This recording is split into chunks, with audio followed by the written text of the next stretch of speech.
let's see if this has gone live.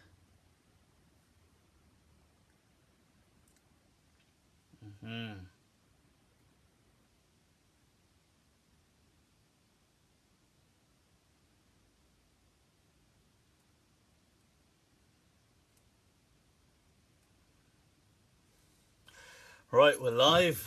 All right. Assalamu alaikum wa rahmatullahi ta'ala wa barakatuh. Subhanallah. Inna alhamdulillahi wa kafah. Wa salatu wa salamu ala rasulih al-Mustafa. Wa ala ibadihi alladhina irtada. Wa man bihudahum ihtada. Wa bi athari ahli al-Madinati iqtafa. Wa ba'd. Fa salamullahi alaykum. مرة أخرى, people, أهلا وسهلا ومرحبا وbienvenidos de vuelta. Once again, welcome back. So, Abu Zahra, Yasin, Hasan, Sana'ullah, Assalamu alaikum, folks. Hope things are good. I just hope everybody can hear me okay.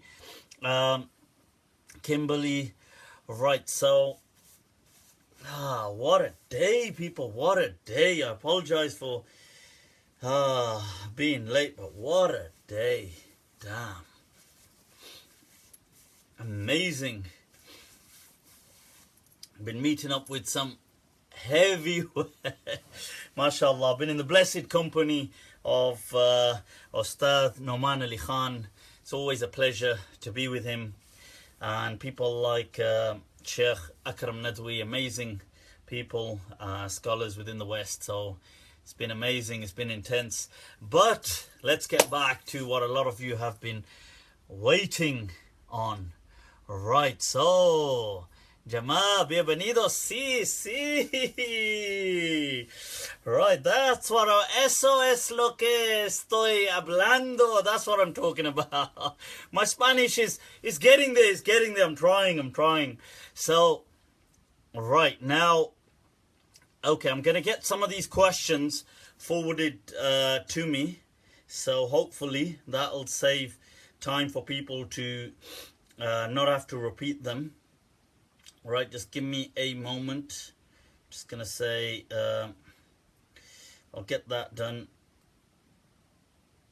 Right, so, now, okay, so first of all, people, I know there's been a hell of a lot of discourse, a hell of a lot.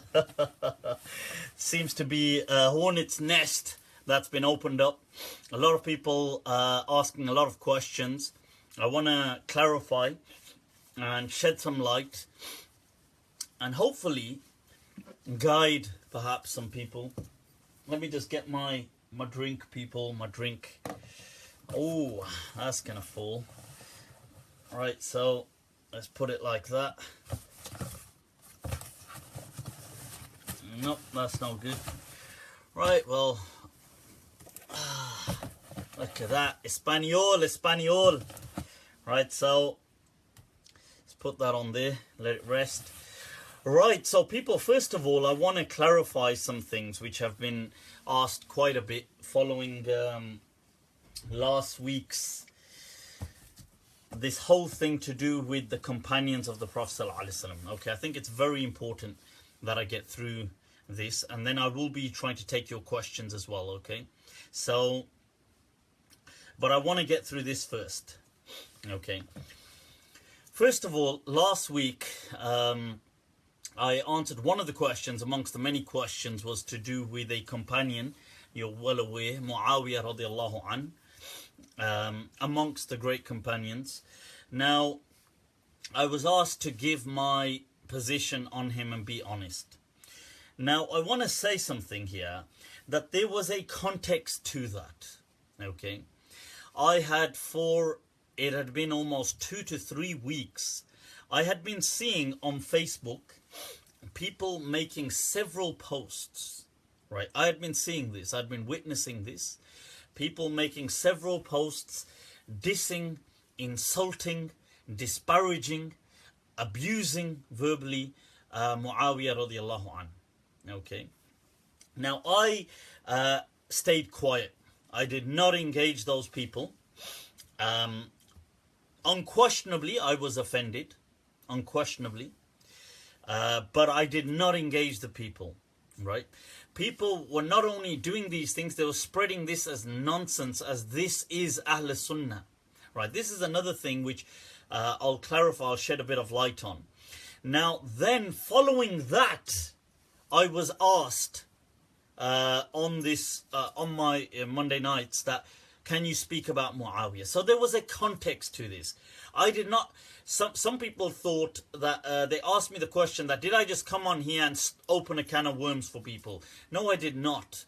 There was a whole context going on for a few weeks online where people, and I was seeing it on my timeline again and again, and a few people, they were constantly abusing and insulting Muawiya. The words they were using was that he was a villain, he was Judas, he was a bad person, he was wrong. Some people insinuating whether he died a kafir. People doing all these things constantly about Muawiya radiallahu anhu. Then I was asked, and some of them kept saying, oh, what's wrong with this? We're doing this under the banner of objectivity. Okay, now, when I was asked, that kind of just was the straw that broke the camel's back, if you like, that I was asked on my own show, on this, about my live Q&A about Muawiya. So I thought, I just could not hold back. So that was the context. Now, people have asked me to clarify certain things. I'm happy to clarify, okay? And I want to clarify certain things. I want to first of all clarify certain questions. Before we get into, and then I'm going to go through what Ahlus Sunnah actually believe, and then I'll tackle some follow-up questions, and then I'll look at the rest of the questions that you guys have got as well, okay? So, first of all, I've been asked, what do I believe about Sayyidina Ali radiallahu anhu? Now, I believe, and this is me, myself, in my words, saying it to you. You do not need to infer what I believe. You do not need to kind of, do some detective work. I myself am telling you, okay? I believe Sayyidina Ali is amongst the greatest companions that ever lived, okay? I believe he was, has amongst the most credit in Islam, along with people like Abu Bakr, Umar and Uthman. Okay, I believe that he was amongst the rightly guided Khulafa, and absolutely awesomely amazing personality, a fountain and an ocean of knowledge. That is my understanding of Sayyidina Ali radiallahu anhu. Okay, as it is with people like Umar, as it is with Abu Bakr, as it is with Uthman. Okay, I believe these people to be great people. The problem was not, what do I think about Sayyidina Ali? The problem was, people were attacking Muawiya for having fought against Sayyidina Ali. They had then said that, well, Sayyidina Ali is always upon that, and I'll deal with some of these things. I had advised people that we as Ahlus Sunnah do not discuss, really, we do not, that is the primary understanding of our beliefs. We do not get into their fights, okay? People said, well, why not? We just want to be objective. In light of that, I then highlighted, well, okay, the problem with being objective was when people only, there's a selective focus. When they say they want to be objective, they only mean Muawiya. And I gave an example. I quoted Imam Malik. Now, this was Imam Malik I'm quoting. Now, I know somebody did a video on me, some guy called Umar, and he said, well, look, I'm talking about the hadith. I was not talking about the hadith. I made it very clear. I was talking about Imam Malik's statement, which is brought in the Tartib al-Madarik, right, by Qadi Iyad. It's brought in there. He is asked, who are the best of companions? And Imam Malik says, Abu Bakr, then Umar, then Uthman. And then he stays quiet. And then the person says, yeah, what about Ali? And he says, this is his objective position. He says, well, I feel all of them are the same after that. And the person asks him, and he says, in this one riwayah which is in the Tartib by Qadi Iyad, he says, I don't feel the person who pursued governance is like those who did not. So this is Imam Malik. Now I'm presenting what Imam Malik has said. And people were up in arms. Oh my God, he's insulted Sayyidina Ali. First of all, that was not an insult. To say somebody wants governance, well, okay, you might find it insulting, but Sayyidina Ali was fit for governance. Okay, he was ideal for governance. He was the most deserving person for governance at the time. Now, there's nothing wrong in that. When Sayyidina Yusuf alayhi salam is asked by the king about, he says, which is in the Quran, Ij'alni ala khaza'in al-ard. Why don't you put me in charge? Inni hafizun alim. Indeed, I am somebody who is incredibly wise at safeguarding and very knowledgeable. He himself is saying that he's a prophet, way above Ali, right? So the thing is, that's not necessary, unless you want to take it as an insult, it's not an insult, okay? Now the thing is, but that was Imam Malik. I was being objective. What happens? People can't take it. This is why what I'd like to do is set some anchor points. Let's say, so whenever I explain something, I want to say, well, go back to that anchor, that main point which is firmly resting, okay? And this is the Aqeedah of Ahlus Sunnah, right? So this is what people in Ahlus Sunnah actually believe. And I'd like to go through certain quotes with us, okay? Let's go as far back as Umar ibn Abdul Aziz. He is asked about Ali wa Uthman wal Jamal wa Siffin ma kana baynahum. He is asked, and this is in the Tabaqat al-Kubra, is transmitted. He's asked, what do you say about all these battles that happened? He said that tilka dima'un kaffa Allahu yadi anha. That though that is certain bloodshed that Allah didn't let my hand reach. Allah basically didn't place me where that bloodshed was going on. He says, فَأَنَا أَكْرَهَ أَنْ أَغْمِسَ لِسَانِي فِيهَا. Allah didn't let my hand reach that bloodshed. Why should I dip my tongue in that blood? This was Umar ibn Abdul Aziz. Okay. Now, this is an awesome statement. People are misquoting, right? People are misquoting. This is Hasan al-Basri. Hasan al-Basri was somebody who generally people transmit, he preferred the side of Ali radiallahu anh. People transmit that. But listen to what he said about all of this, about these fights that broke out between the companions.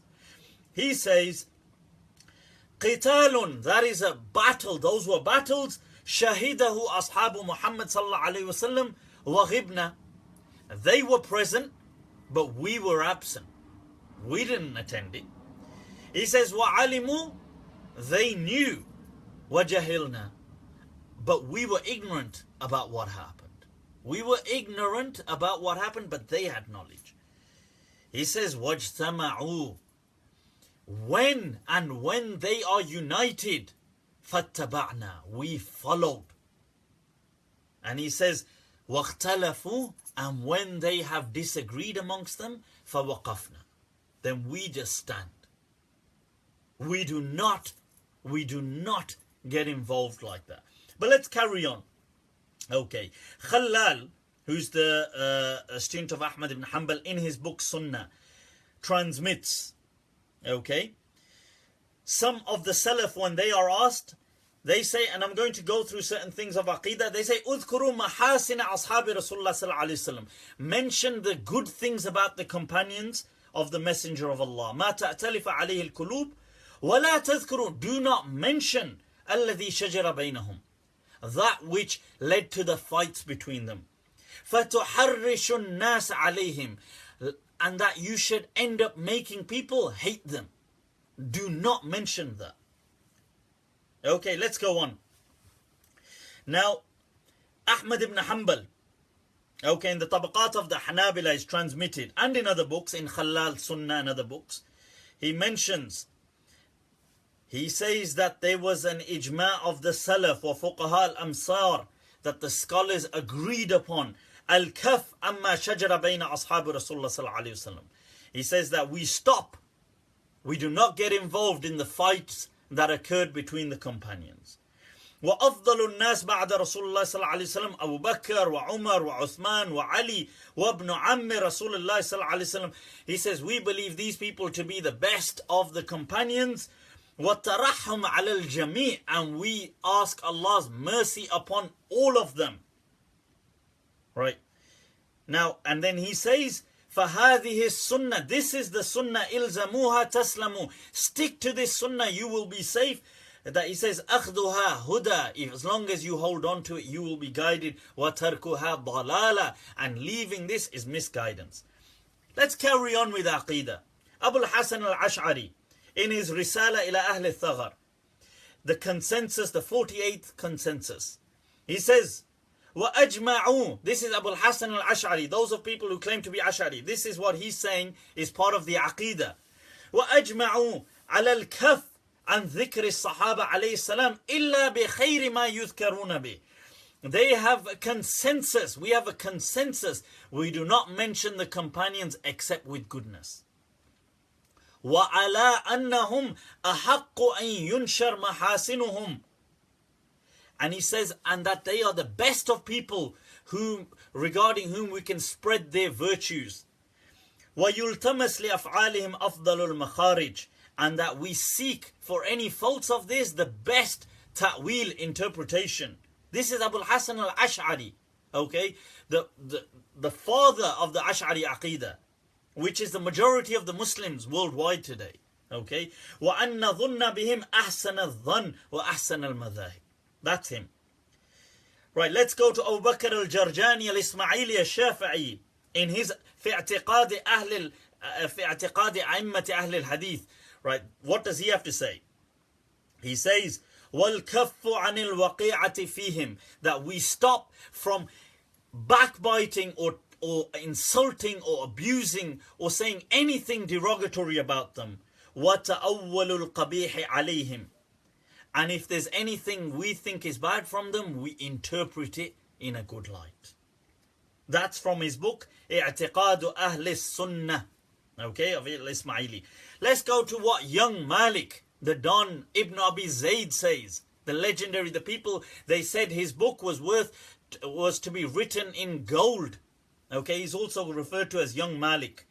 He says, وَإِنَّ خَيْرَ الْقُرُونِ الْقَرْنَ الَّذِي رَأَوْا رَسُولَ اللَّهِ صَلَّى اللَّهُ عَلَيْهِ وَسَلَّمَ وَآمَنُوا بِهِ, that the best of generations was those who saw the Prophet and they had faith in him. ثُمَّ الَّذِينَ يَلُونَهُمْ ثُمَّ الَّذِينَ يَلُونَهُمْ, and then he says that they were then those who came and those who came, and then he mentions the best of them, Abu Bakr, Umar, Uthman, Ali radiyallahu anhum ajma'in, and then he says that we do not mention the companions illa bi ahsani dhikr, except with the best of remembrance. We don't call them Judas, we don't call them traitors, we don't call them villain, with the best of remembrance. وَالْإِمْسَاكُ عَمَّا شَجَرَ بَيْنَهُمْ, and we stop on the disputes that occurred between them. وَأَنَّهُمْ أَحَقُّ النَّاسِ أَنْ يُلْتَمَسَ لَهُمْ أَحْسَنُ الْمَخَارِجِ, and they are the best of people who you can find a good excuse for.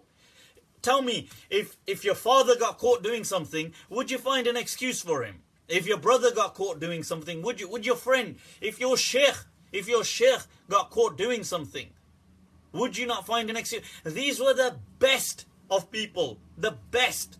Right? People say today objectivity. Ibn al-Mubarak, when he's asked about who would you say Umar ibn Abdul Aziz was better or Muawiya, he says the dust that was on Muawiya was better than Umar ibn Abdul Aziz. Right? So let's go on. I'm not stopping here. Ibn Battah al-Akbari, he writes in his book on the Sharh وَالْإِبَانَةِ عَلَى أُصُولِ السُّنَّةِ وَالدِّيَانَةِ, in his book of Aqeedah, he says that on Aqeedah of Ahlus Sunnah, وَمِن بَعْدِ ذَلِكَ نَكُفُّ عَمَّا شَجَرَ بَيْنَ أَصْحَابِ رَسُولِ اللَّهِ صَلَّى اللَّهُ عَلَيْهِ وَسَلَّمَ. We stop on the disputes. We do not get involved in the disputes between the messenger, the companions of the messenger. فَقَدْ شَهِدُوا الْمَشَاهِدِ مَعَهُ. They witnessed things, battles with him, with the Prophet. وَسَبَقُوا النَّاسَ بِالْفَضْلِ They preceded us to good deeds and virtue. فَقَدْ غَفَرَ اللَّهُ لَهُمْ وَأَمَرَكَ بِالْإِسْتِغْفَارِ لَهُمْ And Allah has forgiven them their shortcomings, and He's commanded us to seek forgiveness for them. وَتَقَرَّبْ إِلَيْهِ بِمُحَبَّتِهِمْ And we get close to Allah by loving them. سَيَكُونُ مِنْهُمْ وَأَنَّهُمْ سَيَقْتَتِلُونَ And that they will have fought. Knowing this, Allah knew this. The Prophet said in a hadith in Sahih al-Bukhari, he said that it will be soon, the hour will not come, حَتَّى تَقْتَتِلَ فِئَتَانِ عَظِيمَتَانِ مِنْ أُمَّتِي From my ummah, two great armies will fight. مَقْتَلَةً عَظِيمًا A great fight, a great battle. وَدَعْوَاهُمَا وَاحِدًا Yet their claim, their da'wah is one. One is not calling to the hellfire. They're calling one. That's in Sahih al-Bukhari. The same words used when the Prophet said that about once again, Sahih Muslim, where the Prophet says, Inna ibni hadha, about Hasan, Inna ibni hadha la sayyid, this son of mine is a leader. لَعَلَّ اللَّهَ أَن يُصْلِحَ بِهِ That fi'atain azimatain, that Allah will, min al-Muslimin, that two great armies, the same wording used again, that He will unite them. And what does He do? He does unite them. But let's take a look here. He says Allah knew that they would do that, yet He asks us to seek forgiveness for them. وَإِنَّمَا فُضِّلُوا عَلَى سَائِرِ الْخَلْقِ لِأَنَّ الْخَطَأ وَالْعَمْدِ قَدْ وُضِعَ عَنْهُمْ Yes, they make mistakes. Yes, they do. But Allah says He's forgiven them. He will forgive them. This is what we make dua for as well. And He says, وَكُلُّ مَا شَجَرَ بَيْنَهُمْ مَغْفُورٌ لَهُمْ And every dispute that happened between them, inshallah, is forgiven for them. They were great people. Right. What does the Don of Ahlus Sunnah, Abu Bakr al-Baqilani, the famous Maliki of Iraq, the student of Qadi Ismail, what does he say? The second major figure in the Ash'ari Aqeedah. What does he say? In his book Tamheed, he says, وَيَجِبْ أَن يُعْلَمْ And it is necessary that we know أَنَّ مَا جَرَى بَيْنَ أَصْحَابِ النَّبِيِّ صَلَّى اللَّهُ عَلَيْهِ وَسَلَّمْ وَرَضِيَ اللَّهُ عَنْهُمْ مِنَ الْمُشَاجَرَةِ That the fights and arguments that happen between the Sahaba, نَكُفُّ عَنْهُ We must stop from getting involved in it. وَنَتَرَحَّمْ عَلَى الْجَمِيعِ And we seek Allah's mercy for all of them. وَنُثْنِي عَلَيْهِمْ And we praise them.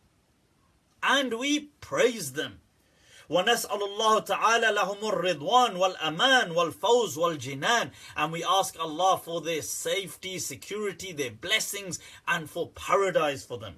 Now check this out. Baqilani, from the father figures of the Ash'ari Aqeedah, Abu Bakr al-Baqilani, known in Aqeedah as Al-Qadi, the judge.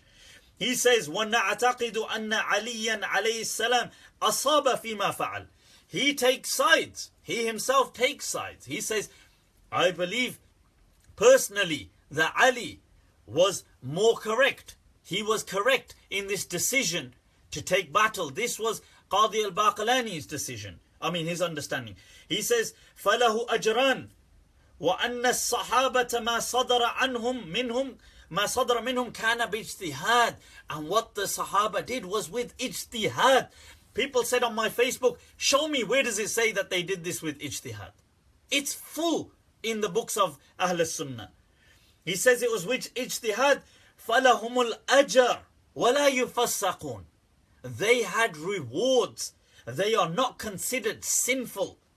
وَلَا يُبَدَّعُونَ We do not consider them misguided. And then he mentions the dalil, the verse of the Quran, لَقَدْ رَضِيَ اللَّهُ عَنِ الْمُؤْمِنِينَ إِذْ يُبَايِعُونَكَ And people said to me, oh, you can't mention that verse. This is the father of Ahlus Sunnah. One of the father figures, Al-Baqilani, mentioning the same verse. And then he says, the Prophet said, if somebody capable of ijtihad does ijtihad, he gets 2 rewards if he gets it right. If he gets it wrong, he gets 1 reward. And then he says the same hadith which I just quoted to you about Hasan, that inna fi'atain azimatain min al-Muslimin, that these 2 great armies will fight and Hasan will resolve it for them. And he mentions, وَإِذَا أَخْطَأَ And those who got it wrong, فَلَهُ أَجَرٌ They will get rewards. Okay? So this is That's in his book Al-Insaf, and he does say in the Tamheed as well. Let's take a look at what Abu Nu'aym al-Asbahani said. He says in his Imama, لم يختلف أحد من أهل العلم. Nobody from the people of knowledge disagreed في كل زمان, in every age, that the ashab, the companions of the messenger, فيما اختلفوا فيه واجتهدوا فيه من الرأي, and that which they did ijtihad in and disputed over and fought over, مأجورون محمودون, that they are still rewarded and praiseworthy. وإن كان الحق مع بعضهم, even if we believe that the truth was with some rather than others. Okay. What does Abu Amr ad-Dani, the famous Andalusi Maliki scholar and the famous Qari as well, you know, for qira'at and the transmissions of the Quran, what does he say? Right, this is in his Risalatul Wafiyah li Madhhabi Ahlus Sunnah, when he's explaining the Madhhab of Ahlus Sunnah. He says that when it comes to the Sahaba, you only mention their fada'il, wa tunshar mahasinuhum, you only spread their good deeds, right? Wa tumsik amma siwa dhalik mimma shajara bainahum, right? You do not get into the disputes between them. Wa idha dhukira ashabi fa amsiku. And he mentions this hadith, he says, because the messenger said, when my companions are mentioned, stop. Okay, that's him mentioning this hadith from the Prophet. And then he says, وَيَجِبُ أَن يُلْتَمَسْ لَهُمْ أَحْسَنُ الْمَخَارِجِ, and it is obligatory that we find the best excuses for them. وَأَجْمَلُ الْمَذَاهِبِ لِمَكَانِهِمْ مِنَ الْإِسْلَامِ. Right. So, okay, let's see what Abu Uthman as-Sabuni said, who died in 449 Hijri.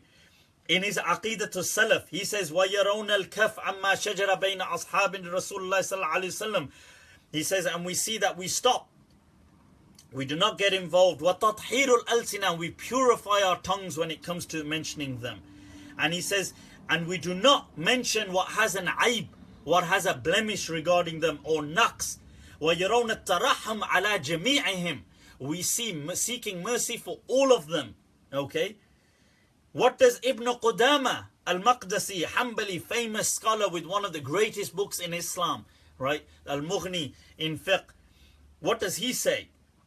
He says from the Sunnah that that you love the companions of the Prophet, and you seek mercy for them, and you seek forgiveness for them. وَالْكَفُّ عَنْ ذِكْرِ مَصَاوِئِهِمْ وَمَا شَجَرَ بَيْنَهُمْ, and you stop and abstain from mentioning any of their faults or their disputes. وَاعْتِقَادِ فَضْلِهِمْ وَمَعْرِفَةِ سَابِقَتِهِمْ, and you recognize that they preceded us with virtue. What does Imam Nawawi say? People, let's go to Imam Nawawi. Is he not one of the great Imams of Ahlus Sunnah? Right, people have been quoting Imam Nawawi. Let's see what Imam Nawawi says. He says, وَاعْلَمَ أَنَّ الدِّمَاءَ الَّتِي جَرَتْ بَيْنَ الصَّحَابَةِ لَيْسَتْ بِدَاخِلَ فِي هَذَا الْوَعِيدِ. He's commenting on a hadith when the Prophet says, Al-Qatil wa maqtulu fi nar, those who kill and get killed are in the hellfire. He says, know with certainty what happened amongst the companions is not included in this hadith. Okay? And then he says, وَمَذْهَبُ أَهْلِ السُّنَّةِ وَالْحَقِّ إِحْسَانُ الظَّنِّ بِهِمْ, that the madhab of Ahlus Sunnah is that we only think good about them. والإمساك عما شجر بينهم وتأويل قتالهم وأنهم مجتهدون متأولون, that we only think good of them, we abstain from judgment, and that they were mujtahid, they did ijtihad, and we do good, and they had ta'wil, they interpreted things.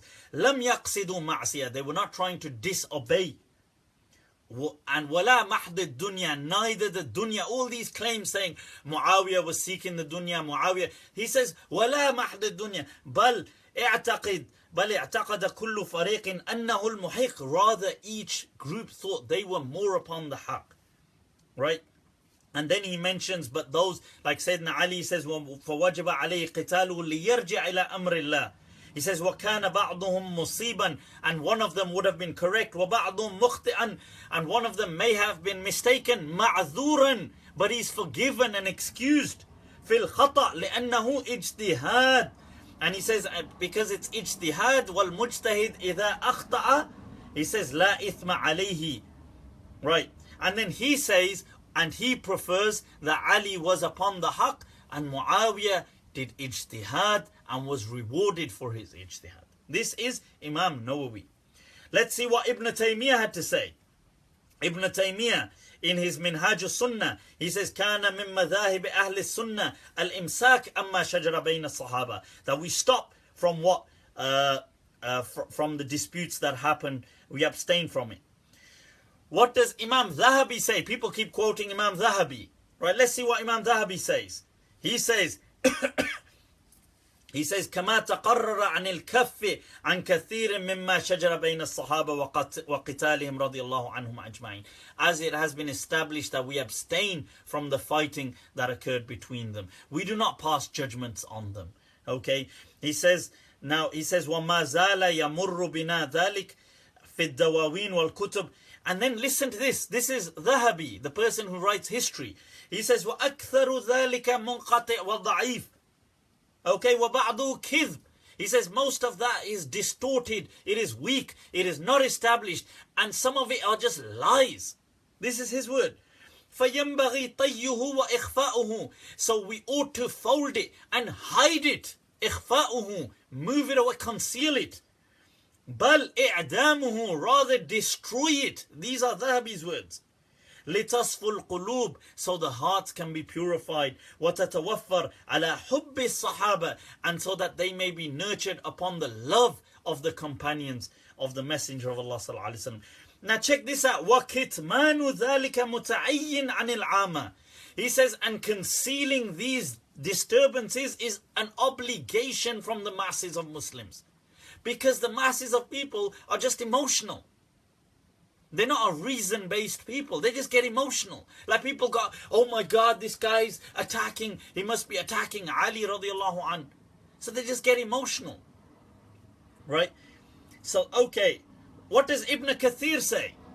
He says, and this is in his Al-Ba'ith al-Hadith, أَمَّا مَا شَجَرَ بَيْنَهُمْ فَمِنْهُ مَا وَقَعَ مِنْ غَيْرِ قَصْدٍ. He says some of it happened without intending. Like Yawm al-Jamal, the battle with Aisha, that the munafiqeen, the hypocrites started that fight. He says that happened without intent. وَمِنْهُ مَا كَانَ مِنْ ijtihad. And there was some which was with ijtihad, كَيَوْمِ Siffin, like that with Muawiya. وَالْإِجْتِهَادْ يُخْطِئ وَيُصِيبْ ولكن صاحبه معذور وإن أخطأ ومأجور أيضا. But the person who did ijtihad, Muawiya, is rewarded. Listen, this is Ibn. People saying to me, where do they say this in Ahlus Sunnah? This is all they say. Right? And he says, وَأَمَّا الْمُصِيبَ. And he who got it right gets 2 rewards. Okay. Ibn Hajar. Now I saw so many people quoting Ibn Hajar. Let's see what Ibn Hajar had to say. He says, وَاتَّفَقَ أَهْلُ السُّنَّةِ عَلَى وُجُوبِ مَنْعِ الطَّعَنِ عَلَى أَحَدٍ مِنَ الصَّحَابَةِ بسبب ما وقع لهم من ذلك. Ahl Sunnah have agreed it is an obligation to refrain from attacking, man'utta'an, or criticizing any of the Sahaba because of what happened to them. He says, وَلَوْ عُرِفَ الْمُحِقْ مِنْهُمْ. Even if you came to know who was upon truth from them. لأنهم لم يقاتلوا في تلك الحروب إلا عن اجتهاد. This is who? Ibn Hajar. They keep quoting Ibn Hajar. Listen to him. Right, this is in Fathul Bari. Right, in the 13th volume, page 37. He says, they fought bil ijtihad bal thabata annahu yu'jaru ajran. He says, rather such a person would still be rewarded. Okay, would still be rewarded. Then Ibn Hajar in his Isaba, people said, Muawiya, subhanallah, check this out. People said Muawiya is not trustworthy. Wow. Wow. What does Ibn Hajar say? This is in his Isaba, right? He says, اتفق أهل الإسلام أن جميع الصحابة عدول. All of the Sahaba are trustworthy. ولم يخالف في ذلك إلا شذوذ من المبتدعة. He says the only people who disagreed was a tiny amount of heretics. So just think about that. I want you to seriously think about what I've just been saying. This is not a joke. Like I'm mentioning to people. People were asking me, mention the Aqeedah of Ahlus Sunnah. Show us, where does it actually say these things? So I felt it necessary. Now this is our anchor point. Okay, I want you to use this to refer back to it. So whenever I say, well, what do we believe? Come back to this point. Okay? Because it is important. Now there's so many things here, but I just wanted to highlight some interesting things. Now this is interesting, people. What does Imam Tahawi say about our Aqeedah? Now listen to this. His book is heavily relied upon. He says, وَنُحِبُّ أَصْحَابَ رَسُولِ اللَّهِ صَلَّى اللَّهُ عَلَيْهِ وَسَلَّمَ, and we love the companions of the Messenger of Allah.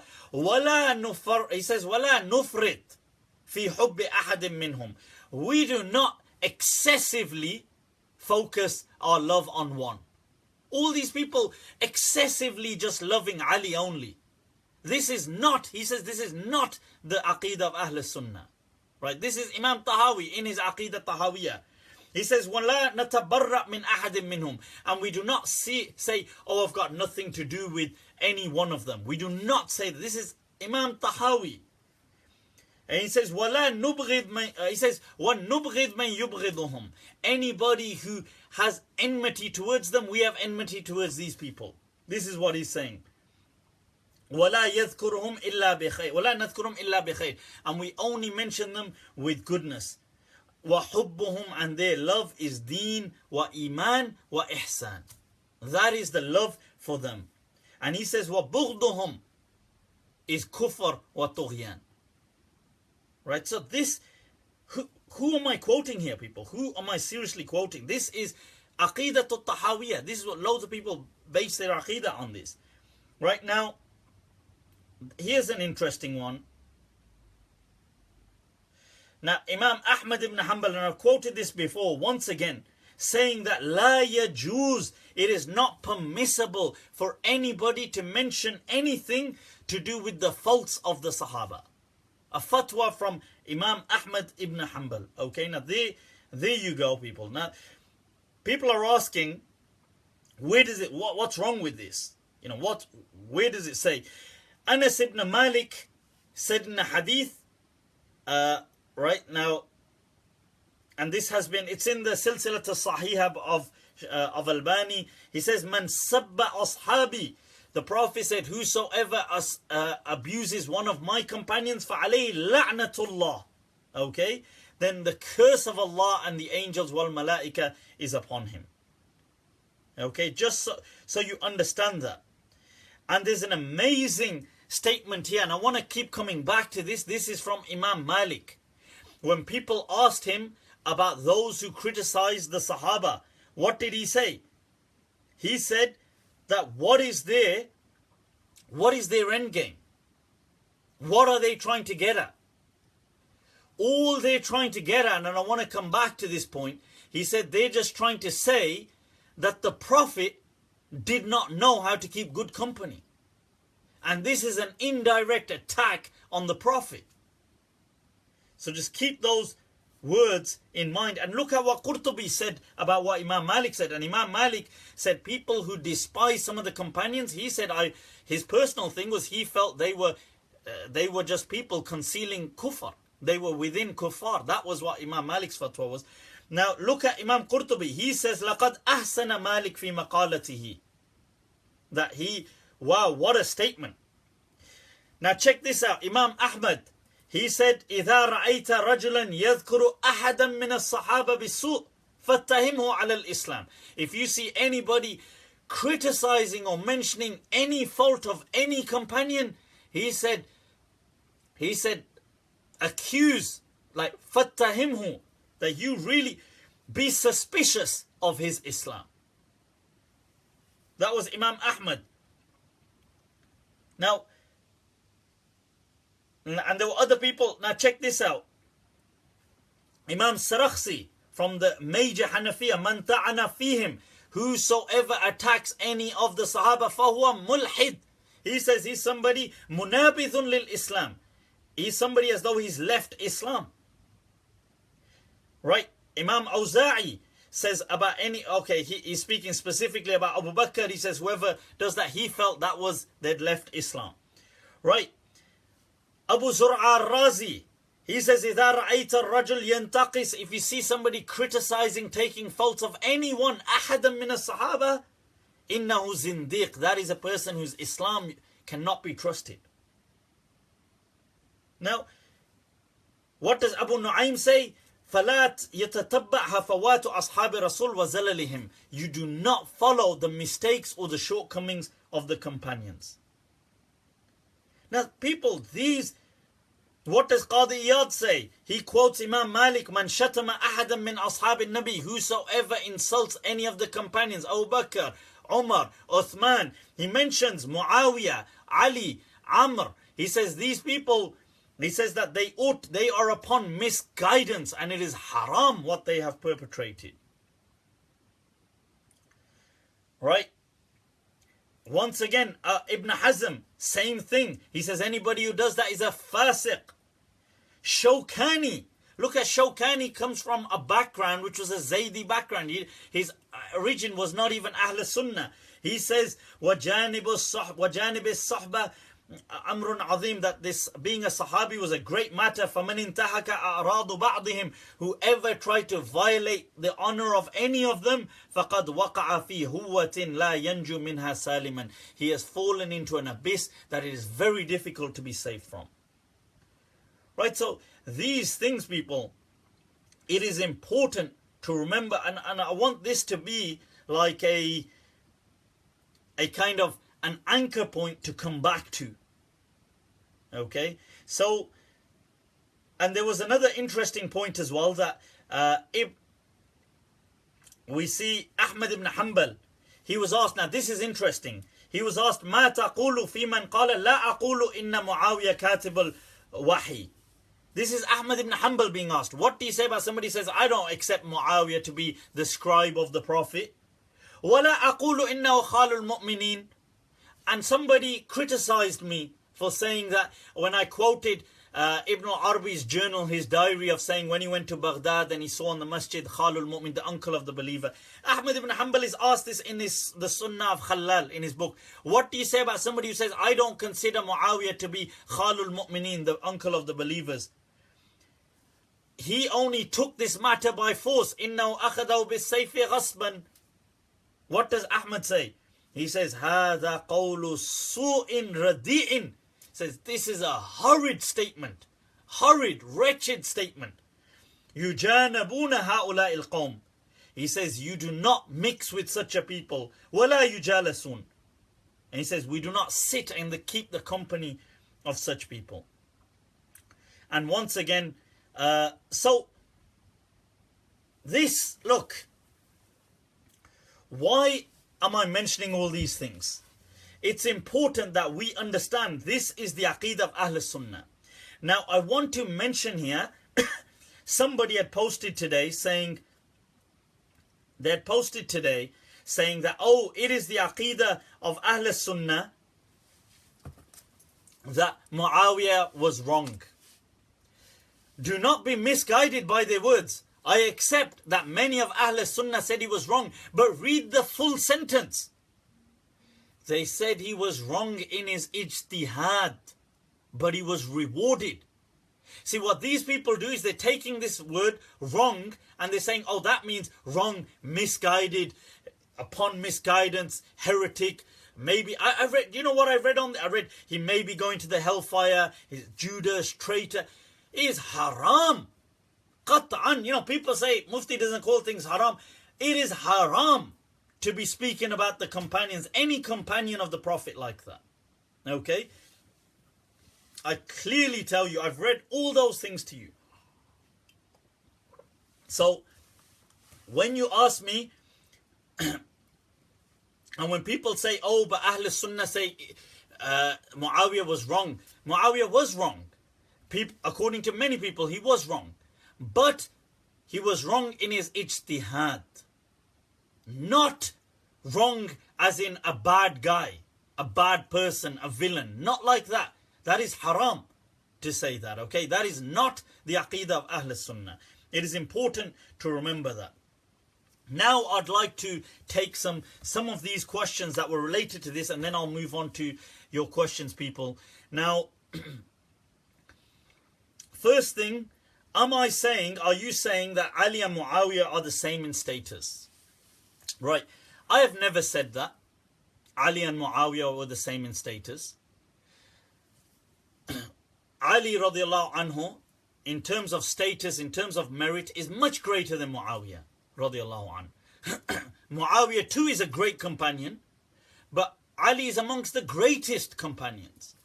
Right? There's no doubt about that. I've never said, but the greatestness, like this amazing quality of Ali, does not detract from Muawiya being a great companion too. He was a great companion. He was not on the status of Ali.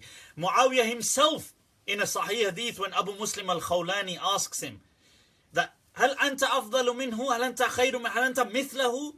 He says, لا, هو خير مني. He says, he's much better than me. Everybody knows that Ali radiallahu anhu was much greater than Muawiya radiallahu anhu. But that does not mean that because he was greater, Muawiya was a bad person. That does not follow. That logic does not follow. It is haram to do that, to pit them up against against each other. Okay, so let's clarify that. Secondly, I do believe that Ali radiallahu anhu was the most deserving of the Khilafa in his time. There were other great people as well, and there is, in history, they do say some people did prefer some of the Ashara al-Mubashara, they preferred Zubayr or Talha, but Ali definitely was, in my understanding, the most deserving in that time. Right? I do accept that. But what I was speaking about was the circumstances under which the bay'ah occurred. Okay, it comes back to this objectivity that people keep calling to. And we can't handle that. The truth is, this is why we don't discuss it. Because people just end up abusing each other. Right, okay. So let's take, so that, I just want to clarify that. I do believe that Sayyidina Ali was much more virtuous than Muawiya. But Muawiya was also a great companion. Right. Haqq is with Ali, so he's protected from mistakes. This statement is so misleading. First of all, Ahlus Sunnah wal Jama'ah, in our Aqeedah, we do not believe in the infallibility of anybody beyond prophets. This is a demarcating point between us and the Shia. Okay, the Shia believe that Ali and the family of Ali and the Imams are infallible. They're incapable of making mistakes. We do not believe that. Ali is not infallible. Umar was not infallible. Right? Nobody was infallible beyond the prophets.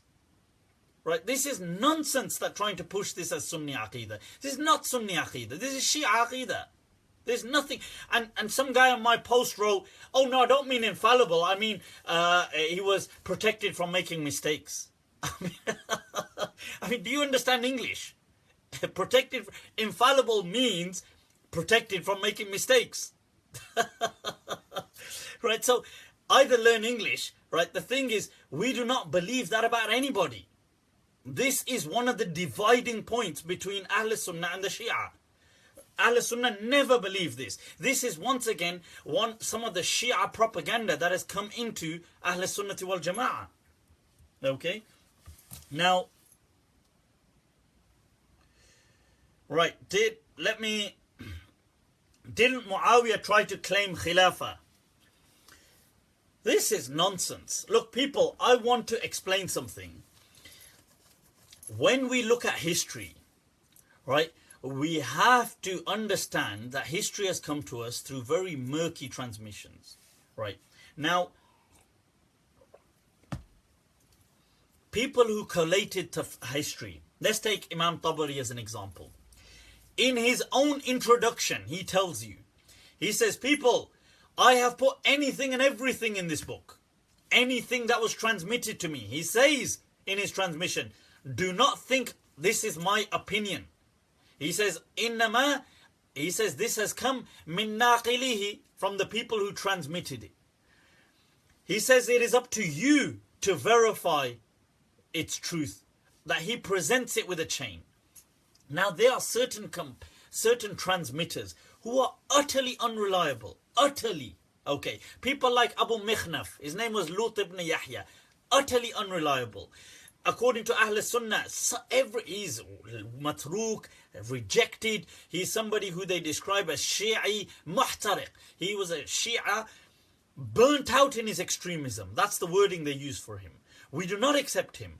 Over 90% of all the hadith, the incidents of the Battle of Siffin between Muawiya and Ali, over 90% of them in the Tariq al-Tabari come through Abu Mikhnaf. He's not even reliable. He's far from reliable. Right? So people like Nasr ibn Muzahim, people like Ibn Sa'ib al-Kalbi, people like Waqidi, people like Saif ibn Umar, these people, you've got to be careful who you're taking history from. Zahid al-Kawthri, when he's asked about Tariq al-Tabari, he said, Qimatu Tariq al-Tabari, Qimatu Sanadi. He said that the value of the Tariq of Tabari is the value of its isnad, the chain of transmission. If the chain is good, it's good. The chain is bad, we reject it. Now look, sometimes history, it's okay. You know, sometimes you're just trying to get a picture. Like, I want to know, I wonder how the city of Medina was. I wonder how many markets were there. I wonder how many population was. And I'm reading history. Now the chains might not be all that, but I'm just trying to get a picture. It's no big deal. Water under a bridge, people. Water under a bridge. Or water off a duck's back. There's nothing to it. It's no big deal. You want to pass judgment on the best people of this ummah. You want to condemn them. Whoa! Do you have certain proof for what you're saying? Now it is a big deal. It's a very big deal. You can't just say, oh, it doesn't matter anymore. It does matter. Hell yeah, it matters. So you can't just take like people like Abu Mikhnaf and, you know, these kind of people, their riwayat, okay? And there's some things I want to highlight here. When I made last week's post, I had a huge backlash, and some of you may have followed it on my Facebook, and people, they were cursing on there, they were swearing to, insulting Zubayr, Talha, Aisha, the wife of the Prophet. One guy swore at her, said Allah insults her in the Quran. They insulted Muawiya. Then non-stop this was going on. Right? On my wall, this was going on. Now, we have to understand why have... this is important to reflect on. Why does this matter? Why have people been led to this? Now, there's a few reasons that I'd like us to grasp. One is we from the Indo-Pak world especially. A lot of our Islam comes to us and our language through Farsi influences. And through there is a lot of kind of Shia nuances within our culture that go unchallenged, by the way. So things like, let me give you an example. Like people saying, Ya Ali Madad. Ya Ali Madad. Now, this is not an issue of, by the way, istighatha and tawassul. This is an issue of Ya Ali Madad. You will never see the statement Ya Umar Madad. You'll never see that. Ya Abu Bakr Madad. You'll never see that. Ya Ali Madad. Why? Shia influences. You'll see things like certain contexts, like certain words have been popularized. Okay. Panch Tan Pak, the 5 pure souls, referring to Ali and his family and the Prophet ﷺ, and these people are infallible. Once again, a Shia concept. We believe them to be amazing people, but we don't believe them to be protected from mistakes and error. They're human beings. Best of human beings, but human beings. What did Tahawi say? La nufrit fi hubbi ahadim. We do not excessively love one over the other companions. Right, so this, once again, a Shia influence. Right, you'll see things like, let's take another example of a Shia influence. Look, Sayyidina Ali is an amazing individual, but amazing personality within Islam, one of the greatest, but when we use terms, look, in Arabic, Asadullah, the lion of Allah, who does this refer to in the Arabic literature? It refers to Hamza. Who does it refer to in our culture? Sher-e Khuda, it refers to Ali. Right? Once again, I'm not saying he was a brave individual, but why did we even have this title like this straight away in Urdu? Comes from the Shia nuances. Okay, so we already have a certain amount, like people refer to Ali as Mawla Ali. I'm not saying there's anything necessarily wrong with that, but that kind of style came to us through the Shia culture. I'm not saying by saying Mawla Ali you've become a Shia, but I'm just showing how it's come in, these nuances. Okay, so people have this whole, and they say Al-Haq ma'a Ali, Ali ma'a Al-Haq, that the truth is with Ali. You know, Haq Mawla, Haq Ali, Haq, you know, they use these kind of words. Like Ali, like the Qawali, Damadam Mast Qalandar. Ali da pehla number. Right? Ali that pehla number in what? Ali's first number in what? In the Khilafa. They're saying he deserved it better than Abu Bakr, Umar and Uthman. This is part of the Indo-Pak culture. They've got these kind of Shia nuances without even knowing about them. That's one issue. The other issue, and this is an important one, why do people feel the need to criticize, to do these things, find faults? People struggle with ambiguity. And this is a very important point, people. I want you to focus on this. People think that over the time, Islam is awesome, but over the time, why did it get messed up? Why? Why were all these things? Why is Islam like, why did it get so messed up? So their answer to this is, it got messed up because there were these villains and these bad guys who got the upper hand and oppressed the good guys. And this happened right throughout history. They oppressed the good guys. So in their mind, they can only handle good guy, bad guy scenarios. They can't handle ambiguity. To them, there has to be a bad guy in history. So I know Muawiya was the bad guy. Bani Umayyah were the bad guys. And the good guys were all these great, the family of the Prophet, and they were the good guys. And Islam would have been totally awesome if it wasn't for these bad guys. People, this romanticized, very fictitious kind of dramatized version is not reality. This is not how the world was. There's good and bad everywhere. Right? But this makes people digest things because they can't cope with why Islam suffered. Why things happen. So they need an explanation. So psychologically, it makes sense for them that, there was a bad guy. And there was a good guy. And the good guy suffered. And the bad guy, look, today Muslims are still suffering. See, Islam always suffers. The good guys, the bad guys. This scenario is because people can't handle ambiguity. But they need to handle ambiguity. Right? So this is another important, significant point. Okay? On why a lot of people think it's important to find faults with the companions. The other thing I want to get at, and this is a really important as well question which I'm putting out there. And there is a bit of seriousness to this. I mean, there's seriousness to all of this, but especially. What is your end game? What is your end game? Just tell me what your end game is. Where do you want to go with this? Let's say for a moment I accept. Let's say we accept it. Hypothetically, let's accept it. Muawiya was a villain. He was a villain. Okay, he was a villain. Zubayr, Talha, they were rebels. Zubayr died as a rebel. They died at Allah. We're not sure whether Aisha, the wife of the Prophet, was a terrible person for fighting Ali. Do you know, they don't stop here. Read the same riwayat. Do you know what they say about Muawiya? I'm sorry, young people, parental advisory.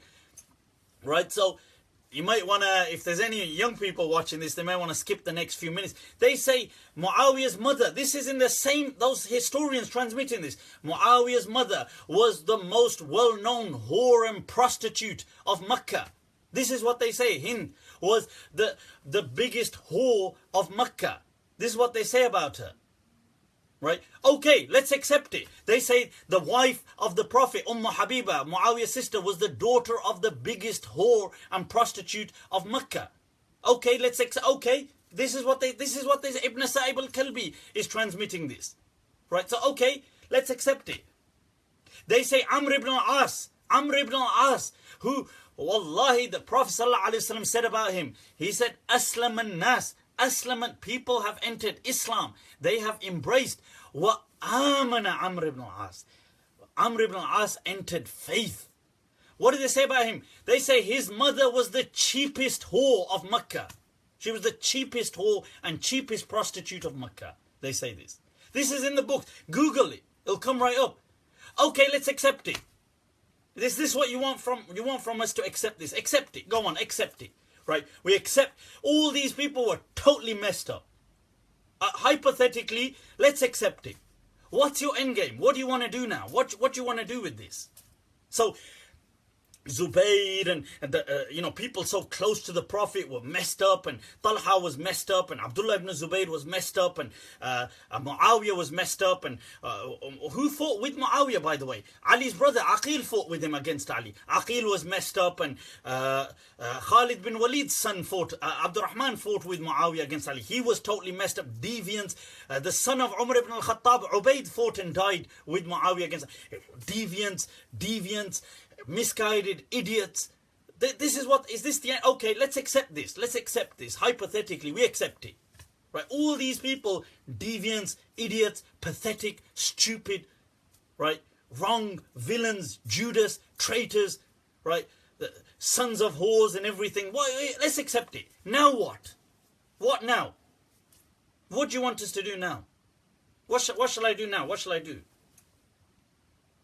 The only thing that follows from that is, saying, okay, the Prophet surely, the Prophet didn't make a good choice in keeping good companions, did he?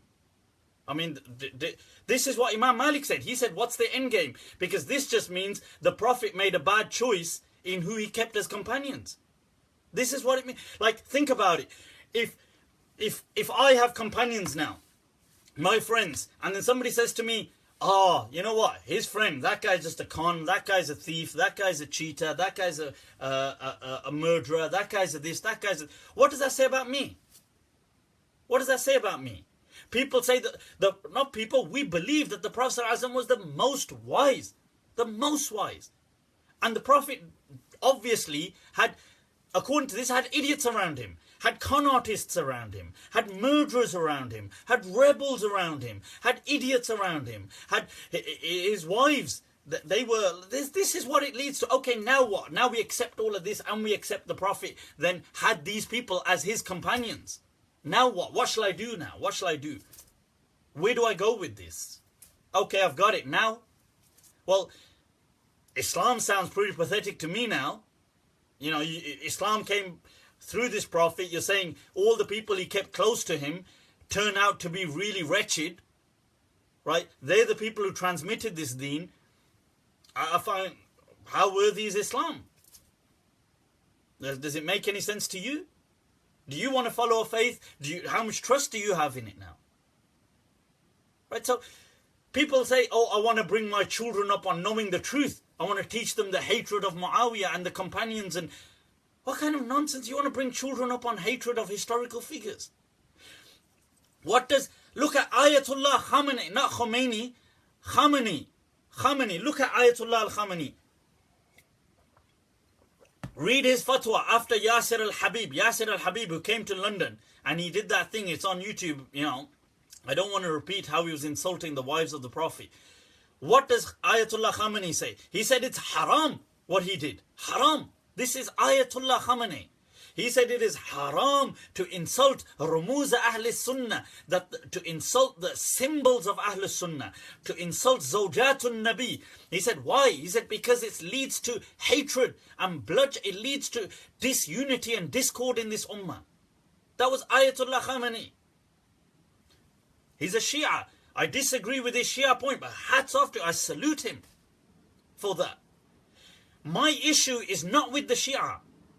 Look, yes, I disagree clearly with the Shia. I'm not saying that. But the Shia are at least clear on what they believe. They say, okay, we disbelieve in these things. The problem we've got here are people are trying to spread this hatred under the cloak of Sunni Islam. This is why it's unsettling people. It's hurting people. Because look, let me get this right. Look, let's say... and I'm not trying to pick on groups here, but I'm giving this as an example because it's a reality. Let's say you're a Hanafi. Many of you are. Now, why do people have issues with some of the Salafis? The Salafis come to the Hanafis and they will say, oh, you know, if you were following Imam Abu Hanifa truly, then you wouldn't follow a madhab. So you're not following Imam Abu Hanifa. I'm actually following Imam Abu Hanifa. Now that, it's agitating. Because you're telling the person that their narrative is wrong. Look, you see, whereas if the Salafi just came and said, look, I don't follow madhabs. You follow madhabs. I disagree with you, you disagree with me. Now they're not going to discuss that with each other. They know where their boundaries are.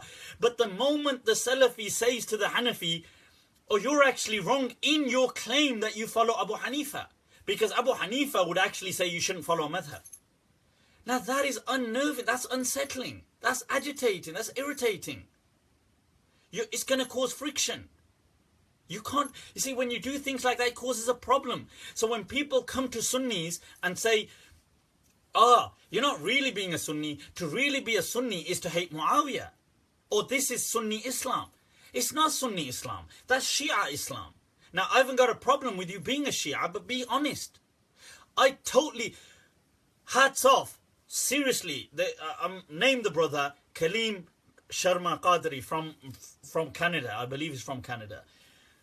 This brother, I clearly know where he stands on these issues. I knew that, look, I've liked the brother before, he's liked me before, but on these issues, we do not see eye to eye, right? On this issue of Muawiya and so on. But the person said, look, at the end of the day, Mufti Abu Layth is just saying what Imam Malik and what Ahlus Sunnah position. Now, why are you trying to impose what is in essence a Shia position on Ahlus Sunnah? Why don't you just be honest?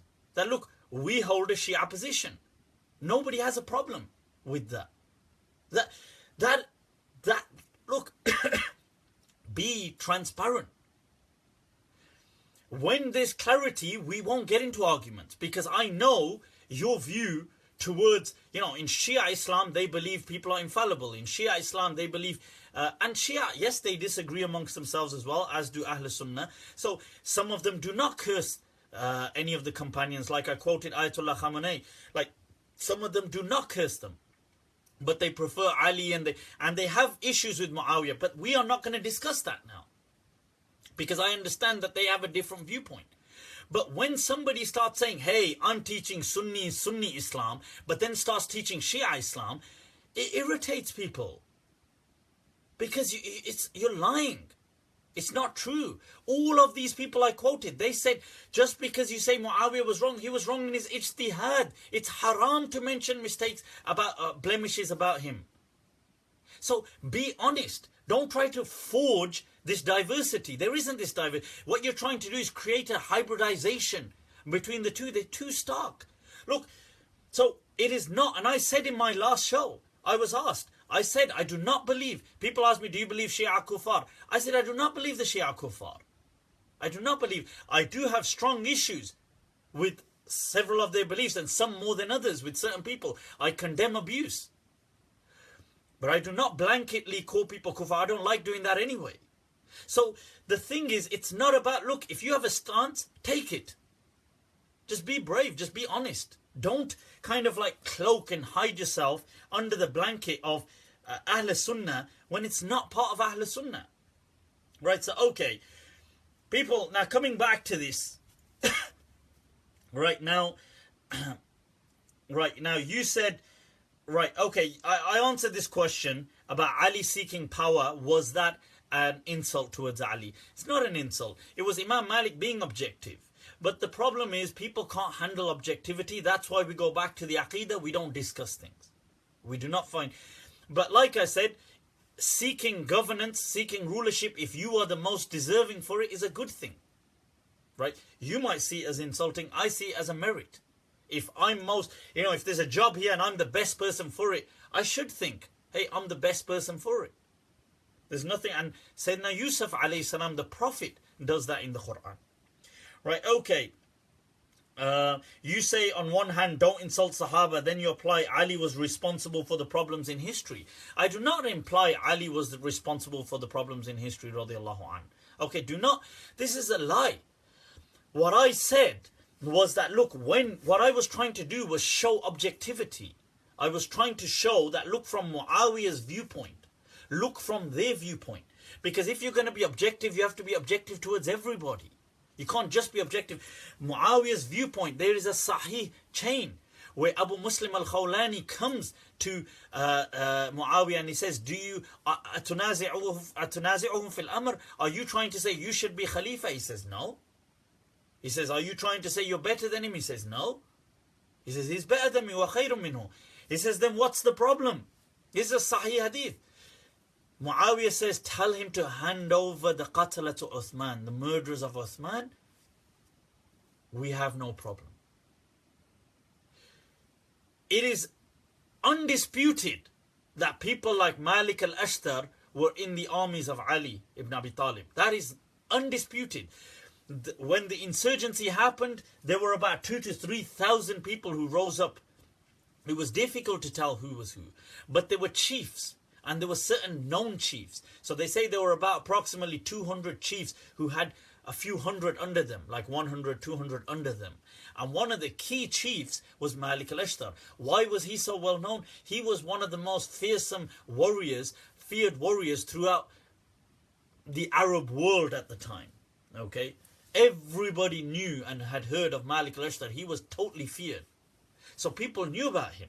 In fact, that's one of the reasons that Ali says that he kept him, because he was resourceful. But he was amongst the conspirators, the chief conspirators towards of the murder of Uthman. Now you can say, well, why did Ali radiallahu anhu keep him? Because Ali radiallahu anhu felt that it was more important to stabilize the matter first, then retaliate.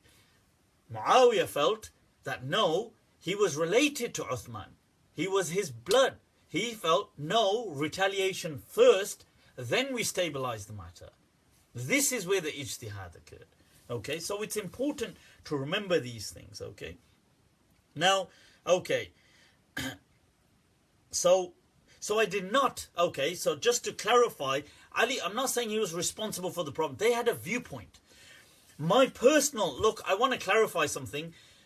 There were Ahlus Sunnah. I highlighted our Aqeedah towards the disputes of the Sahaba. Ahlus Sunnah generally believe, as I said, that the differences between the Sahaba were based on Ijtihad. That's what they believe. Now, some Ahlus Sunnah believe in Ijtihad. People are always correct. There is never a wrong person. Those people here believe both were correct. Most people believe that there's always one correct and one incorrect, but both are rewarded. So here, most of them will believe Ali was correct, right? Now, obviously, there were others in the time of the Sahaba who fought with Muawiya who thought he was correct. So that has existed. Then there is a third position, and this Ahmad Ibn Hambal transmits, Abu Aliya transmits, other people transmit that there were over 10,000 Sahaba from the early times, 10,000 Sahaba alive, key Sahaba. And Abu Aliya says only 4 or 7 of them attended this whole battle together. Ahmad ibn Hanbal transmits that there were barely 30. He says 30. It's a minute number. The majority, he says, is hardly 100, rather not even 30. That was his wording. Now, out of 10,000, right, the majority, almost 99% of them, do not attend this battle. They do not get involved. Right? Key Sahaba, Sa'ad ibn Abi Waqqas, Abu Musa al-Ash'ari, Abdullah ibn Umar, Usama ibn Zayd. You know, the key warrior, Usama ibn Zayd, is transmitted in the Sahih. It's in Bukhari. It's in Bukhari. He tells Ali radiallahu anh, Ali asks him, join me. He says to Ali, Wallahi, if you were to jump into a lion's den, I would jump in with you. This is in Bukhari. He says, I would jump into a lion's den with you.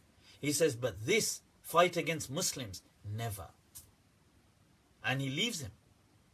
That was Usama ibn Zayd. He said it was haram to sell weapons to both sides. Imran ibn Hussein, who the Tabi'een say there was never a companion better than him in Basra.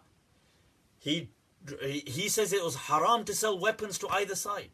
He's not involved. Many Sahaba, Anas ibn Malik, not involved. Mughira ibn Shu'bah, not involved. Many Sahaba did not get involved. They were conscientious objectors. They felt war is always a tragedy. Myself, I am with them. I believe that in this matter, generally, when it comes to Khilafa, I'm very clear. Ali was the most deserving for Khilafa. When it came to the decision of war, the decision to fight, I believe that war was always a tragedy. And I'm with the conscientious objectors. You cannot bully me into saying I have to pick sides. Why do I have to pick sides? I'm not a kid. This isn't a playground. But we weren't there when they were fighting. War is a tragedy. Sayyidina Ali radiallahu an, in a Sahih chain, he himself says at the end, check this out, at the end of the Battle of Jamal, wallah, in a Sahih chain, when he saw Talha on the, who was Talha? Who was Talha? In the Battle of Uhud, when the heat really kicked in and the companions ran and they left the Prophet exposed, the few that came, Talha was amongst them.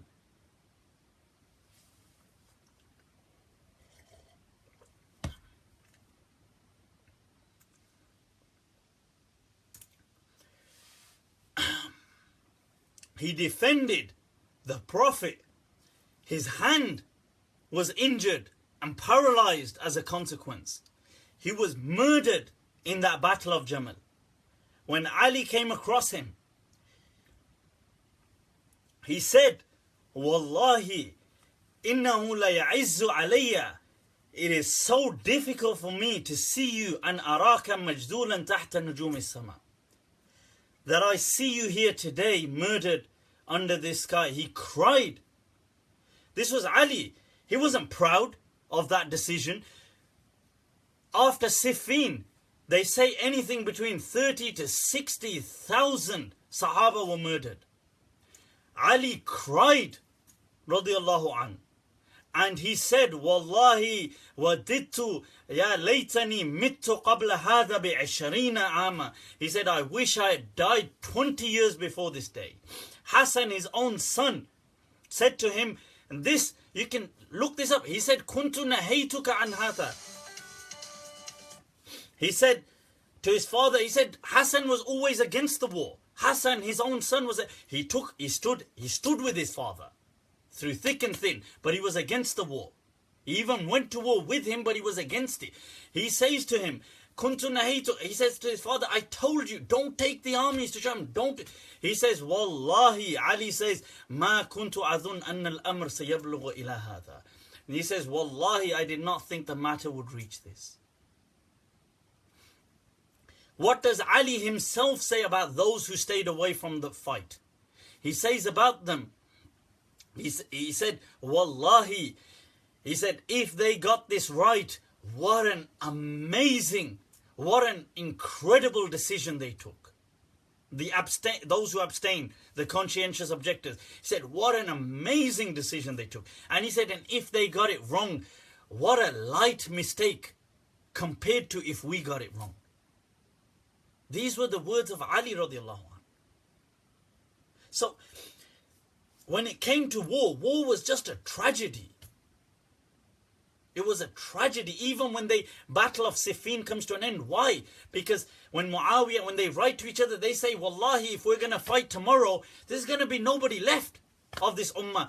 The Roman Empire will just, and this was their words, they will just sweep right through the Muslims, because there's nobody left. They lost almost 60,000 people.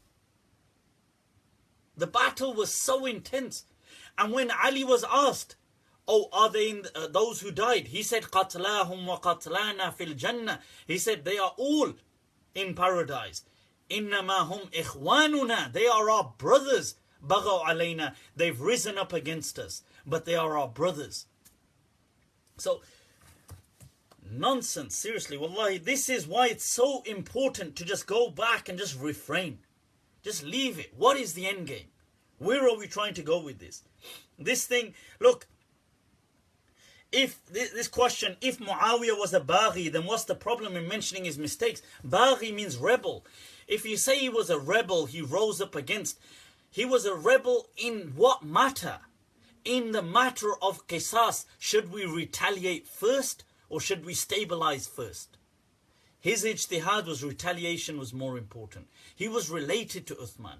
That was his personal decision. We have no haqq in bringing his faults.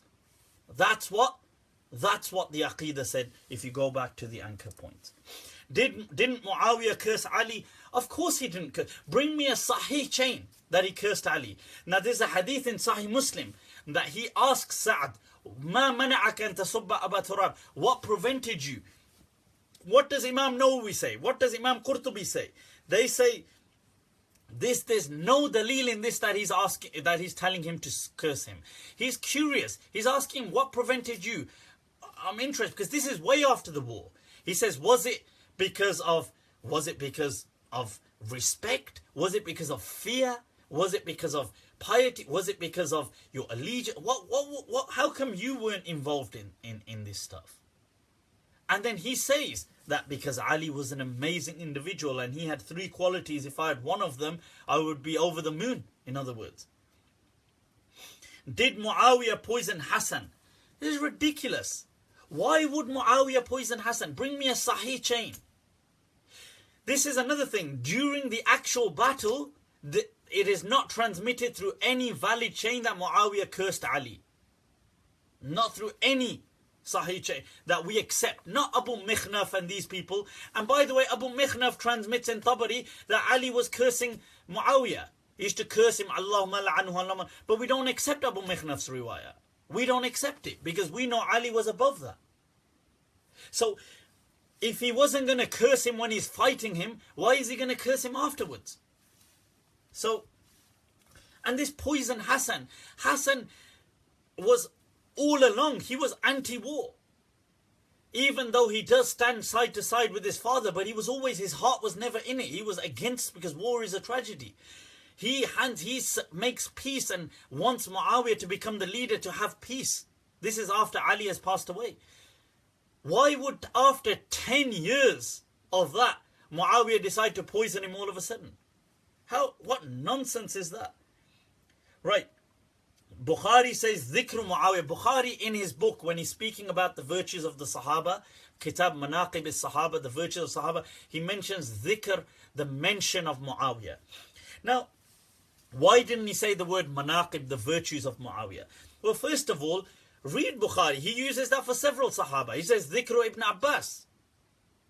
And the other thing is, in another section, he quotes Ibn Abbas being asked about Muawiya. Ibn Abi Mulaika, he transmits from Ibn Abbas that, oh, Muawiya used to only pray 1 witr, not 3. And what does Ibn Abbas say? Innahu la faqih. Innahu faqih. He says he is a faqih. He is a man of fiqh. He is a great scholar. Leave him alone. This is Ibn Abbas praising him. So, right. Didn't Muawiya fabricate hadith? This is, once again, which hadith has he fabricated? Bring them to us. Right. Ibn al-Wazir al-Yamani has gone through all the hadith. There's something like apparently 136 or 130 something hadith transmitted by Muawiya. He not only demonstrated they were sahih, he brought the same content through a different companion. And then he didn't even stop there. Those which had rulings, he showed the same rulings existed in the Shia tradition. So it couldn't be made up. What hadith? Bring these hadith. You see, one thing the companions did not do, yes, they fought, but they didn't make it about religion. Right? So let's not us force religion into it. Right. How about the mistakes of Muawiya making regarding his son? Look, listen, people. If you're going to ask me as a person to be objective, right? I personally, our Aqeedah is as I said. But if you're asking me, look, be academic, be objective, okay, I'll be objective.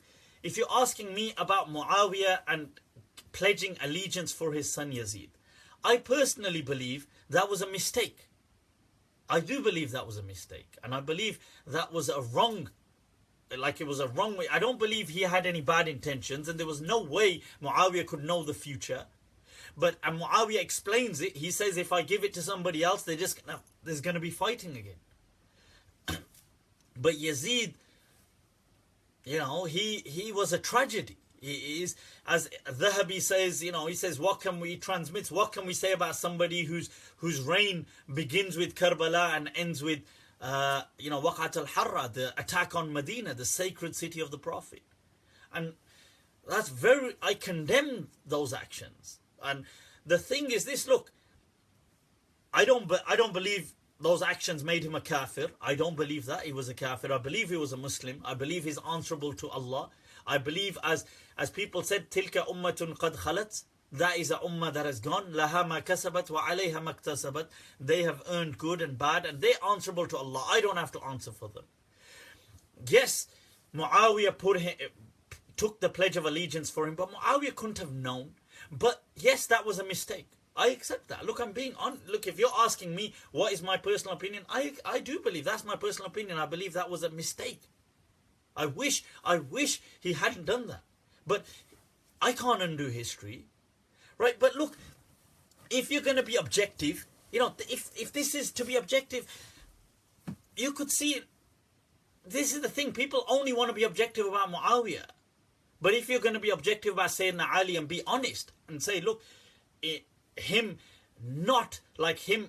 allowing people like Malik al-Ashtar to remain in his army, well, that too, you would say was an ijtihadi. You wouldn't see as correct from an ijtihad perspective. But my point is that, look, this is why we go back to the anchor point of Aqeedah. Let's not take faults out. Let's not do that, because once we start doing that, we get too emotional. People get too emotional. They can't control things. Right? So, but your point, if you just want my opinion, I've given you my opinion about Yazid. But I do not call him a kafir. I reject that we call him a kafir. I do not like this kind of attitude at all at declaring people kuffar. But I do say that there were major tragedies, and I also say that there was no way Muawiya could have predicted this, would have known that this would have happened, but he gave his reasons. But I wish, anybody but Yazid, I wish he gave it to Abdullah ibn Zubayr, or he gave it to, he gave it to Hussein, or he gave it to somebody, Ibn Abbas, or he gave it to Ibn Umar, or he gave it to, it doesn't have to be the family of the Prophet, it doesn't have to, it could have been anybody who was great. But obviously what's happened has happened, but what's the end game? What do you want us to do now? What do you want, do I just sit here now and just cry over this? What's the end game? So this is my purpose, okay? This is my point of why Imam Malik was asking, what's the end game? Right? Can there be Shia-Sunni unity? You see, look, this is an interesting question. Yes, they can. There can be unity. There's not unity at a greater perspective. Look, the truth is, we are all Muslim, okay? We disagree on these things. My point here was these people, why it's irritating is because they're trying to distort Sunni Islam. So it's making people uncomfortable. Like I said, if somebody's a Hanafi or a Maliki or a Shafi'i, and I come to you and I say, well, you're not really a Shafi'i. If you're a Shafi'i, you'd be a Salafi. It's going to irritate you. But if I came to you and said, hey, I'm a Salafi, and you're a Shafi'i, okay, fine, you're a Shafi'i, I disagree with you, I'm a Salafi, you disagree. Now we're not going to discuss those things. So clarity does help.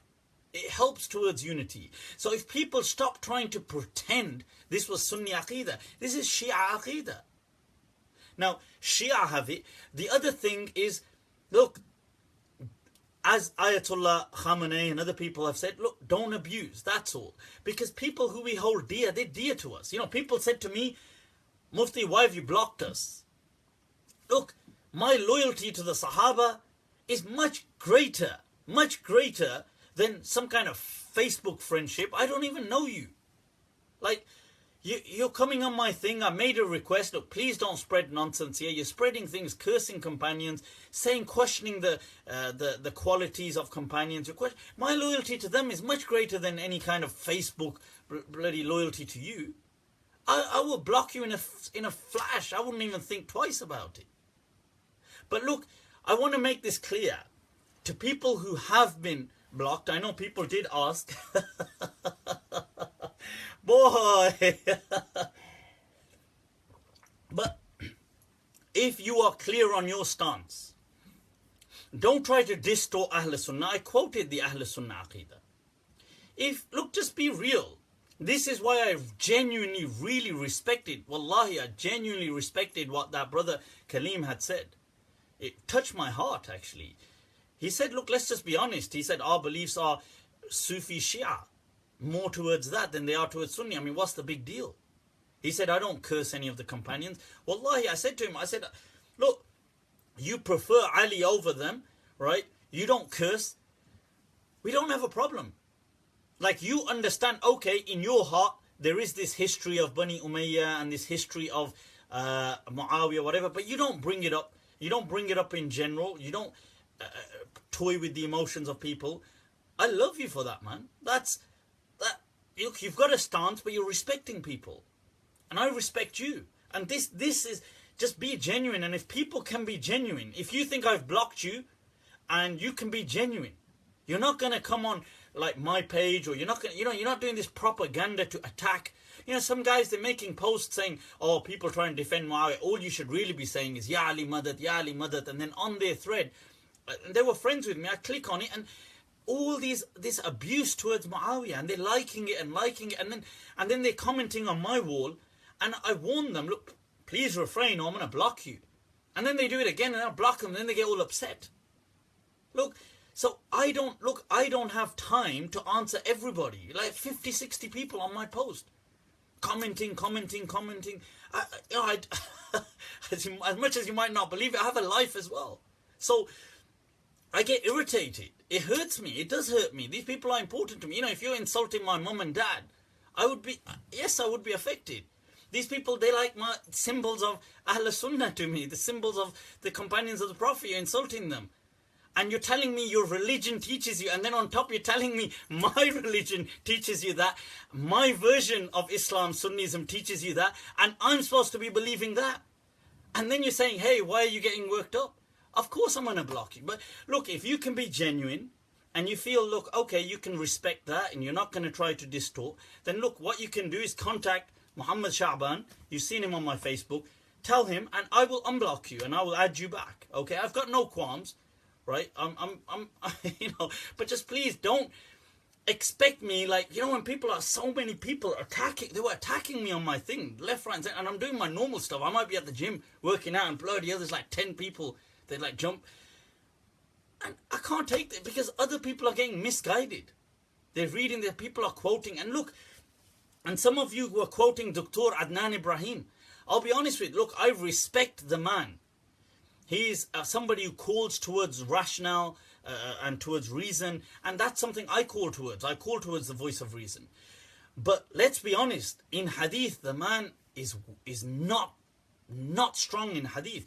And you can go to YouTube. I actually wanted to play it, but it's been too long today. I want to play his clip. He quotes a hadith, and he says, and with so much confidence, and there's a breakdown analysis of the exact book and page and hadith that he quotes.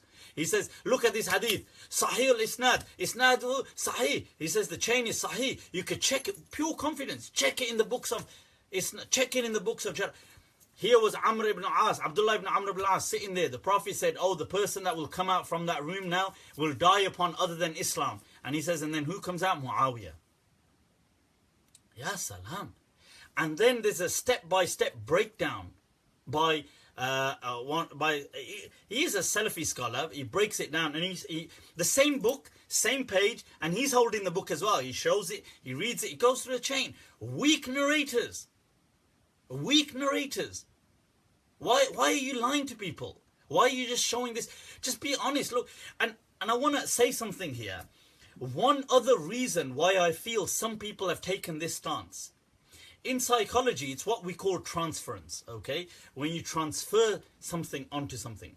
Look, a lot of people who call to voice and reason, right?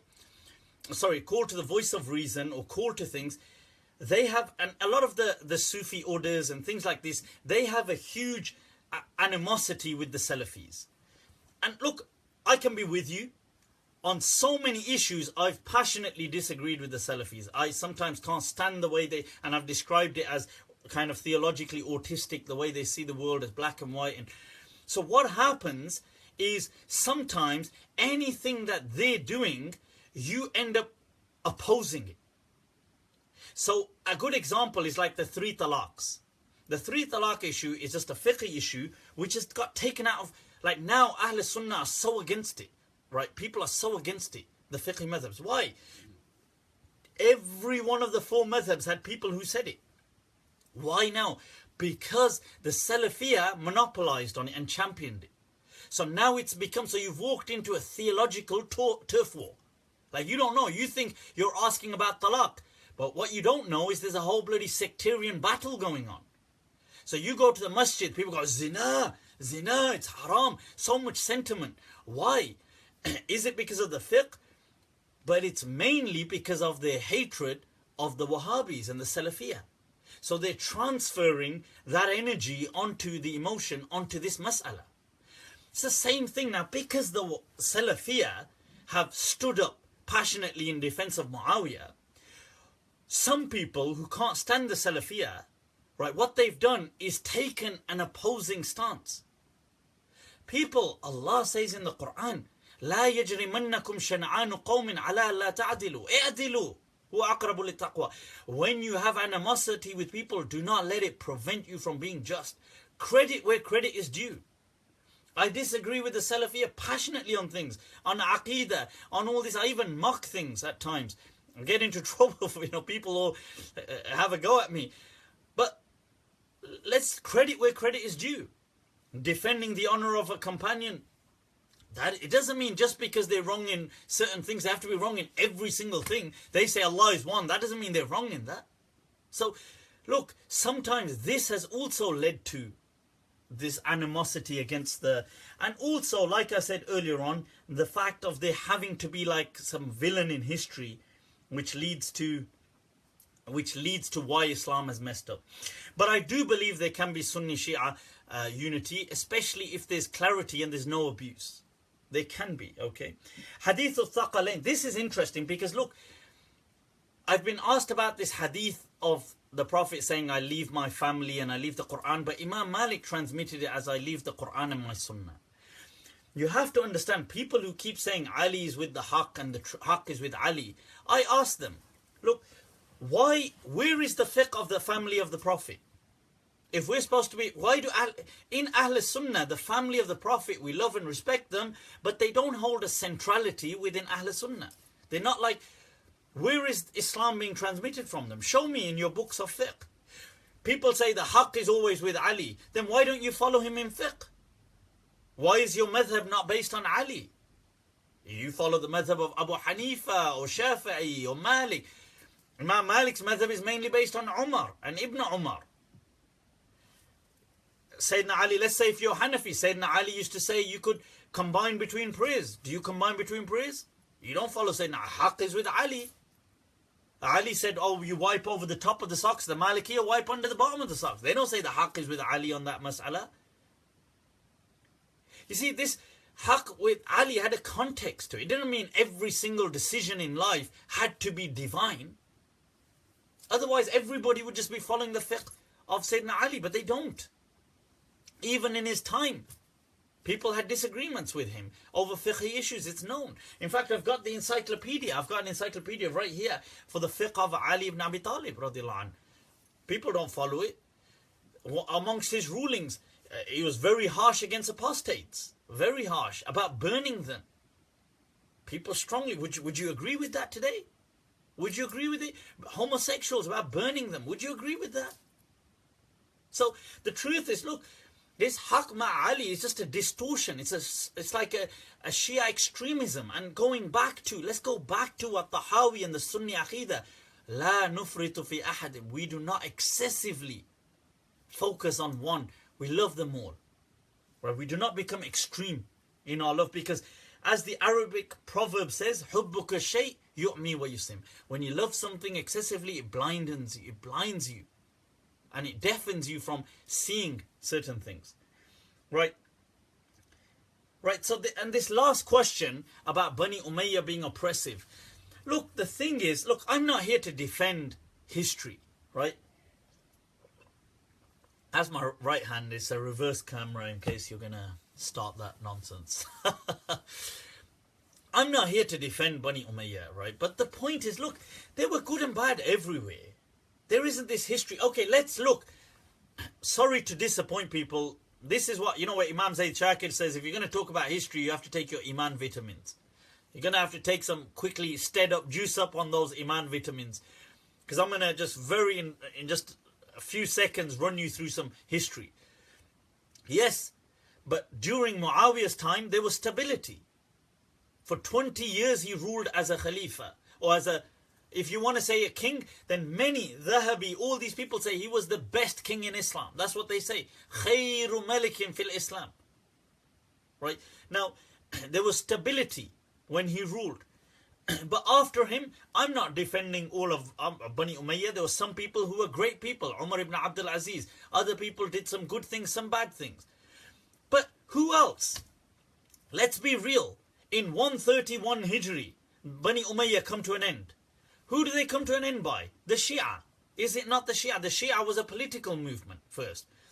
Who were Bani al-Abbas? Who were the Abbasids? The Abbasids were the Khurasani Shia, because they were the children of Abbas, who was through Bani Hashim. They were the Shia to Ali. Abbas, Ibn Abbas, they were with Ali. This was the Shia to Ali. They killed the Umayyads and get control. 131, 132 Hijri, they are in. What does Safa, who is from the great grandsons of Abdullah ibn Abbas, what does he do when he comes in? Massacres thousands of people. Who, tell me, what do they then start doing? They then start persecuting the Alawiyin and the Fatimiyin. They are Shia to Ali, and then they turn against those who were closer, because they might have a closer claim to the kingdom. So they start persecuting the Fatimiyin, because they think, you know what, we've got control. Now we got this on the back of this Shia claim, but now Shia being the political Shia, as in the Shia of Ali against the Umayyads, but now these guys are closer to Ali than us, so let's kill them off first. This Abbasids, who kills Abu Hanifa, who poisons him in prison? The Abbasids. Abu Ja'far al-Mansur, who has Muawiya whipped? The Abbasids. Who has, Muawiya, Imam Malik, who has Imam Malik whipped? The Abbasids. Who has Ahmad Ibn Hambal beaten? The Abbasids. Right, so what greater good did they do than the Umayyads? And history was documented in their time. Up until 131 Hijri, where are the books of history? They were documented in the Abbasids' times. Who were from the Shia. Okay, let's get closer still. What about when the actual descendants of Fatima, the Fatimiyin, established their kingdom in Egypt? Al-Mu'izz and all these people. And their scholars, Qadi Nu'man, and they have instate the Ubaydiyin over North Africa. What do they? Torture people. There's reports Qadi Iyad brings in Tartib, skinned people alive of Ahlus Sunnah. Where was this? Oh, the Fatimiyin were just as terrible. Tell me, who was so good throughout Islamic history? So, if you're going to say, yeah, but the Abbasids had some goodness to them, they did. Of course they did. Everybody had some goodness. Harun al-Rashid did some amazing things. But tell me, did not the Umayyads of Al-Andalus do great things? Abdurrahman al-Nasir became, in his time, the most established and powerful Muslim kingdom on earth. The Christians of the north of Europe used to come and pay gifts to the Muslim world. Everything flourished in his time. He set up the Iberian kind of Muslim empire. Muslims had honor, immense honor. Was that not good? It was good as well. So look, there's good and bad in all people, okay? So I'm not here to defend, but what I'm going to say is, look, there's good and bad in all people.